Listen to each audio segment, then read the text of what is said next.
Hi, and welcome back to the second installment of the Totally Rebuilt series. In this series, we will use the Total Tactics testing database to attempt to fix a broken tactic. Now, by broken, I don't mean insane. I mean a tactic that doesn't work, that fails the testing metrics that we've laid out for it in our testing database.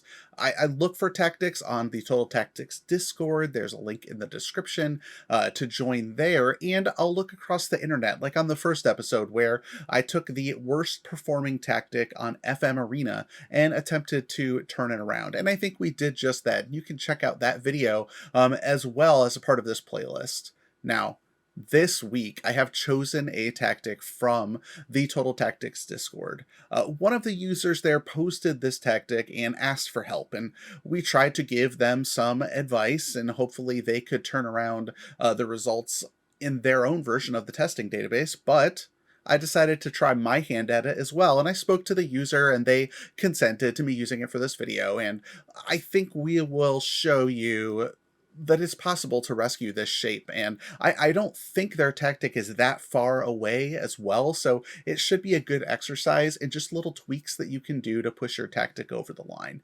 But let's take a look at the tactic, but before we do, make sure that you like, comment on the video, and subscribe to the channel so that you can be notified for more Totally Rebuilt episodes in the future.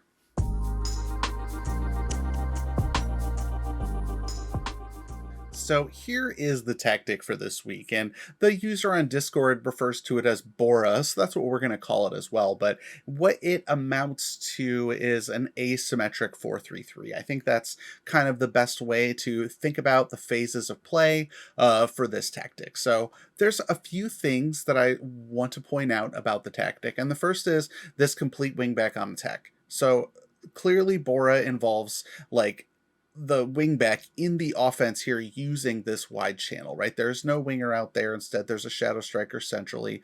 This deep lying forward will kind of drop into space and probably form a passing triangle with the Carolero and the complete wingback as well, like as one of the options that the complete wingback has. So, you know, I can see what they're doing here.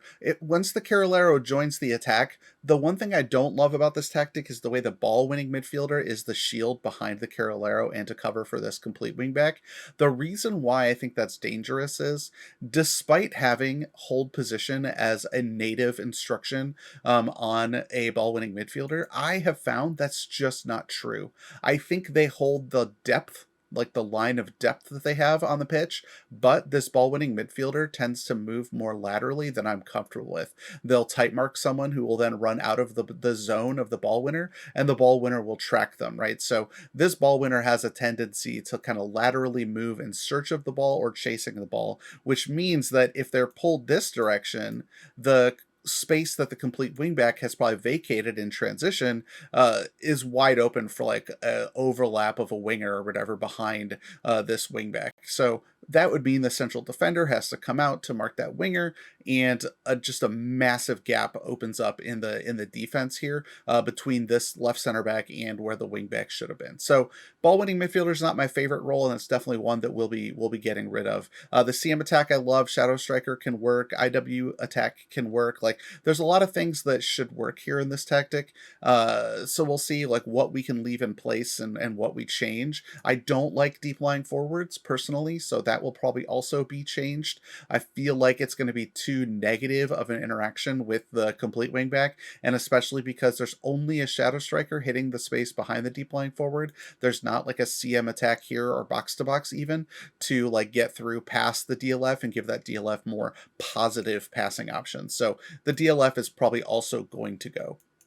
Looking quickly at the team instructions, much shorter passing, probably a little bit too short is my guess, especially if you're making use of like this wide wingback making like runs too.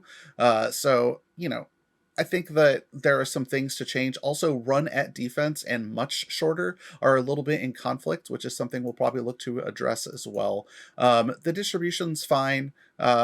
Distribute quickly is fine. I don't know how I feel about not counterpressing with this tactic, given that you do have 3 forward players, but we'll see if like changing that like has any impact on the tactic. And then finally, higher line of engagement, standard defensive line is fine. I don't like use tighter marking personally. Also, I'd prefer to prevent short goalkeeper distribution so that you get those turnovers off of long balls. These are the kind of things that I'm looking to change about this tactic, and hopefully they'll bear some results as we review the new tactic. So there are some things to change here, some things that hopefully throughout this series you'll start to learn, like, oh yeah, that is something I should turn on or that I should change. So we'll take a look at those options as we discuss the new version of the tactic. But first, let's look at some of the results that this Bora tactic had.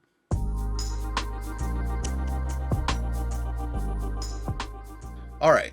So the Bora tactic shows some promise, which I think you should be able to tell from the original tactic.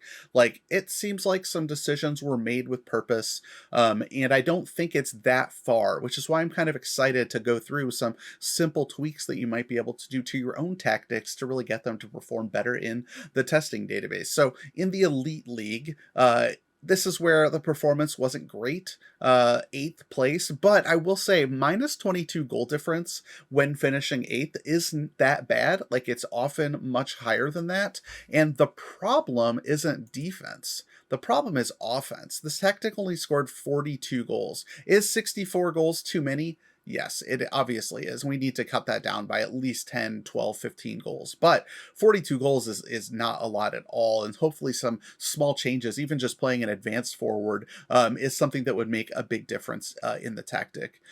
Where I think we really show promise here is in the Balance League result, right? They finished third here with a plus 31 goal difference, essentially even on points with Leicester at 68 versus 69. Like, this is a good finish. It's not a terrible result. It's not like an amazing result, but the goal difference is positive. It's a reasonably difficult league. So like, again, another indication that this isn't far away. Like, it's possible to win the Balance League, even if you don't, if you have over 80 points and you're close to Liverpool. That's like a really good tactic and a pretty good result. So we're not far from that benchmark here with this Balance League result. On the average league, the manager got sacked. So minus 15, though, not like the worst ever goal difference as well. But here, if we look at the goals scored, only 38 goals scored, 53 allowed, right? So again, the defense isn't that far off, but the offense is severely lacking. We didn't talk about the offensive numbers here, but 66 goals scored is much more positive and only 35 allowed in the Balance League. So the potential is there, right? The potential is there. And obviously there's some variance involved in the way these like simulations run. But overall, I think the tactic's not scoring enough goals. Even in the like underdog league, this defensive number of 18 allowed is pretty incredible. Like, it's hard to see like goals allowed that low, even with like a super tactic, and 80 goals for is pretty good. Like, pretty good. Like, we've seen tactics on the channel that have broken 100 and broken 100 goal difference before as well. So there's room to grow even in the balanced the underdog league here as well. But 90 points plus 62 goal difference, like, if this was the result with any other tactic, that'd be fine. That'd be great. Like, if the other tactics were good, this wouldn't be concerning at all. So it's another thing, like, just like the Balance League is a good sign for this tactic. And so I'm looking forward to showing you what kind of changes we can make to increase the scoring output, slightly correct some of like the defensive errors in the other divisions, and see some better results.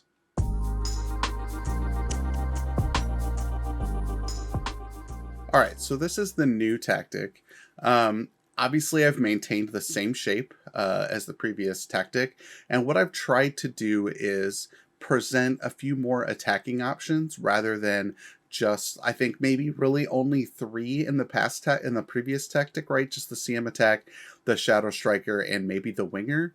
That deep lying forward is kind of like a little bit of an attacker, also kind of a facilitator.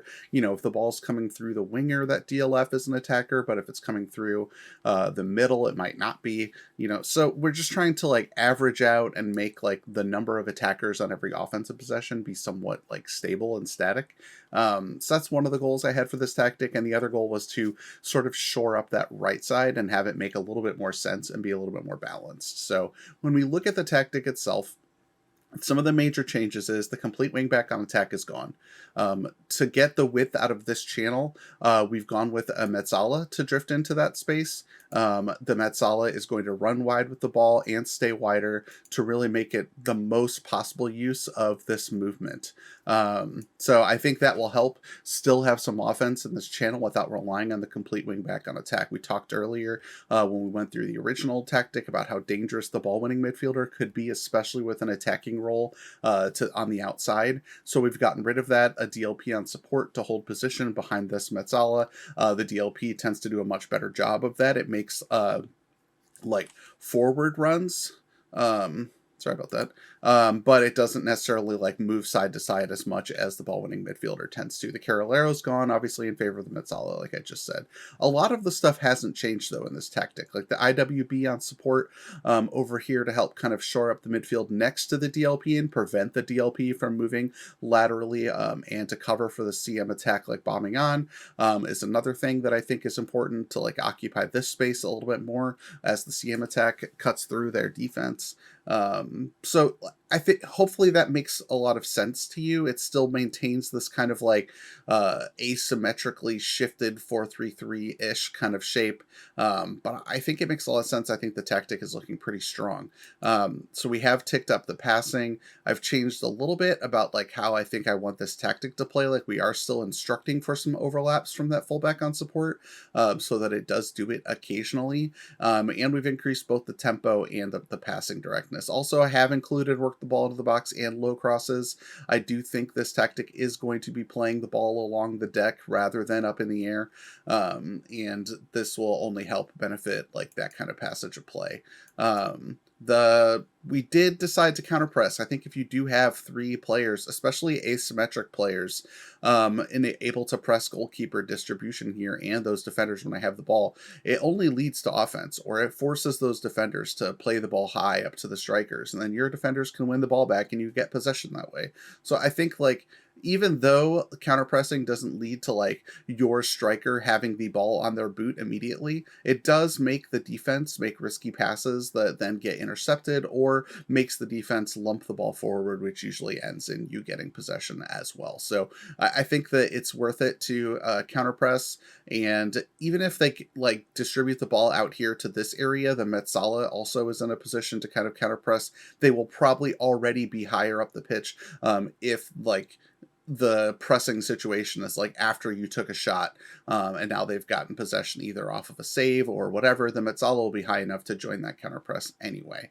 And on the like other page, right, we've like maintained the various lines of engagement, but I've gotten rid of the offside trap and used tighter marking and added the prevent goalkeeper distribution, which I really like. I think that it is like we just said before about the defenders lumping the ball long. You want their goalie taking long kicks too. You will win like 95% of those long balls, and hopefully you'll be able to control them with either the CM or this DLP receiving the header from your defender. So there's a lot of reasons to do that.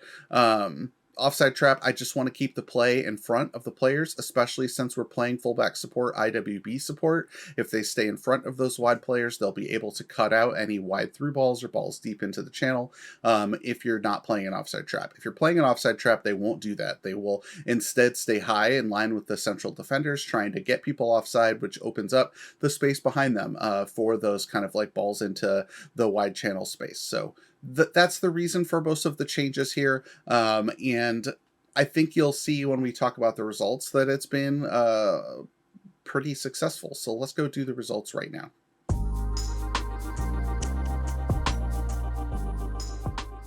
Okay, so let's take a look at the results. And I think what kind of jumps off the page here is the Elite League. Third place in the Elite League with a plus 29 goal difference is a pretty good result and a far cry from the previous result that happened in the like other division where it's like in eighth place with like a negative 29 goal difference, right? So we've flipped the goal difference completely and like flipped the table, right? This is only 9 points off the top in the Elite League and only 3 points behind Liverpool. This is a strong result. Is it the best result ever? Like, no, but you know, we're working with somebody else's tactic. I'm hampered a little bit by the positions on the pitch, but That said, like I think we've done well here to turn around the Elite League result to where this is like a tactic that you could consider running in your saves. Like I think this is an okay result. In the Balance League, we have improved, mostly holding serve, but we've improved the goal difference. In the original Balance League, I think there was 69 points, like a plus 30 goal difference or whatever. So the goal difference is increased by 10,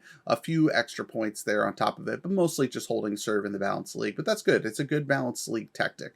But in the Average League, if you remember before, the Napoli manager got sacked. This is the only league that you can get sacked in. It's a slight hiccup in the database that we'll fix for FM23. But the Napoli team has won the Average League, which is something that a lot of very good tactics don't do. Just something about the way form and morale progress in this Average League, because all of the teams are taking points off of each other all the time.